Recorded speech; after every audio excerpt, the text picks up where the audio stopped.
Sabe aquela pulga atrás da orelha de porque algumas conversas de venda simplesmente fluem e outras morrem na praia? Bom, é sobre isso que a gente vai falar hoje.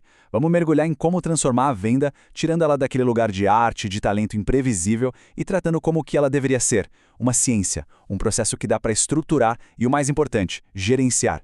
Pois é, essa é a pergunta de US$ 1 milhão, né? Aquele momento frustrante em que uma conversa que parecia super promissora, de repente esfria e não vai para lugar nenhum. Por quê?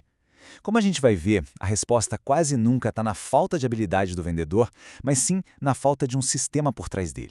E para a gente entender isso direitinho, nosso roteiro aqui vai ser bem claro. A gente começa vendo o custo real de falhar nisso, depois faz a virada de chave de talento para processo, aí vamos definir o papel do líder, apresentar um roteiro prático de 4 passos e fechar com aquela pergunta essencial.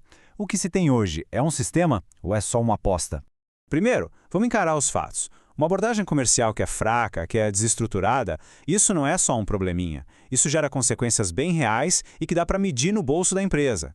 E quais são os efeitos práticos disso? São aqueles leads super qualificados que nunca avançam no funil. São ciclos de venda que se arrastam por meses a fio. São conversas que deveriam ser sobre o valor da solução, mas que acabam virando uma briga por desconto. No fim das contas, a percepção de valor do que se vende é totalmente destruída antes mesmo de ter a chance de ser construída. Agora sim, vamos para o coração da nossa análise. O maior erro, aquele erro estrutural que muitas empresas cometem, é continuar pensando que vendas é um dom, uma habilidade que a pessoa tem ou não tem. E olha como a mudança de mentalidade é simples, mas poderosa. De um lado, essa visão antiga que deixa a empresa refém dos vendedores estrela, sabe? Do outro, a visão moderna que transforma a abordagem comercial num processo. Um processo que pode ser definido, treinado e medido. A grande virada de chave aqui é que a responsabilidade pelo resultado sai do indivíduo e passa a ser do líder que gerencia esse sistema todo. Então, peraí. Se vendas é um processo, quer dizer que a liderança tem um manual bem claro para seguir, certo? Exato. Não se trata mais de sorte, e sim de arquitetura. O papel do líder é justamente construir e manter esse sistema funcionando a todo vapor. E essa construção toda se apoia em 3 pilares fundamentais, que são estrutura, treinamento e gestão. Pensa nisso como um ciclo, que está sempre girando para garantir consistência e a tão sonhada previsibilidade nos resultados. Mas o que isso quer dizer na prática?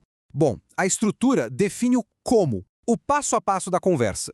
O treinamento garante que o time execute essa estrutura com maestria. E a gestão mede se tudo isso está funcionando, usando dados para achar onde o processo está quebrando, em vez de só culpar o lead ou o vendedor, entende? Beleza, então já entendemos o papel da liderança. Mas vamos descer para o campo de batalha, a conversa em si. Como ela é, na prática, quando é bem estruturada. Uma abordagem moderna e que funciona de verdade segue uma lógica bem clara, passo a passo. Começa com uma abertura, para criar um contexto. Depois vem a parte mais importante, um diagnóstico profundo.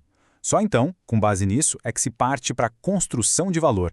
E, por fim, um direcionamento claro para o próximo passo. Pular qualquer uma dessas etapas quebra o processo todo. E o coração disso tudo, como eu disse, é o diagnóstico. É aqui que a mágica acontece. Em vez de ficar adivinhando, se usam frameworks que já foram testados e validados, como o Bunch, que ajuda a qualificar a oportunidade por budget, ou seja, orçamento, autoridade, necessidade e timing, o prazo. Ou outros como o Spin, o Sandler. O objetivo é sempre o mesmo, entender o cenário do cliente mais a fundo do que ele mesmo entende. E esse exemplo aqui ilustra a diferença de um jeito brilhante. Uma proposta de valor ruim, o que ela faz? Lista funcionalidades. Meu sistema tem isso e aquilo. Já uma proposta de valor boa, ela traduz a solução em resultado, conectando diretamente com o problema que o cliente acabou de confessar que tem.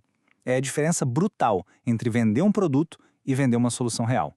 Só que um processo sem a mentalidade certa por trás é só um roteiro vazio, né?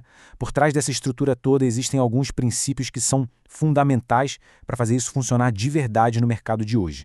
Então, qual é o segredo aqui? O foco é sempre no cliente, não no produto. Primeiro se faz o diagnóstico completo, só depois se fala na solução. A interação é um diálogo, uma conversa de verdade, e não um monólogo ou uma apresentação. E por fim, um ponto-chave. O vendedor não força o resultado, ele conduz o processo de forma que o próprio cliente chegue à conclusão. E esse gráfico aqui, nossa, ele mostra isso na prática, de um jeito muito claro. Olha só que diferença. Nas abordagens que não funcionam, o vendedor fala sem parar, domina uns 80% do tempo. Já nas que dão certo é o contrário. O vendedor passa 70% do tempo ouvindo. Ele faz as perguntas certas e constrói a solução junto com o cliente. O tempo é para entender, não para falar. Bom, e com tudo isso na mesa, a gente chega na reta final da nossa análise. E a pergunta que fica é sobre a natureza da abordagem comercial que se pratica por aí. E aqui tem uma virada de chave muito importante. Muitas vezes o que a gente chama de erro do vendedor, tipo começar falando do produto ou não definir o próximo passo, na verdade é só um sintoma de uma falha de gestão. É a maior prova de que não existe um sistema e aí cada um se vira como pode. Então, a conclusão é uma só, né? A abordagem comercial não é só uma etapa isolada, ela é o sistema que define a qualidade de todo o funil de vendas, do começo ao fim. Um líder que não estrutura isso está, na prática, abrindo mão da eficiência e destruindo qualquer chance de ter previsibilidade de receita. E com isso, fica a reflexão final para todo mundo. Ao olhar para uma operação comercial, o que se enxerga? É um processo claro que dá para treinar, que dá para medir e que foi desenhado para gerar resultado consistente? Ou é uma série de apostas individuais, todo mundo torcendo para o talento de alguém salvar o mês? A escolha entre um e outro define o futuro da performance comercial.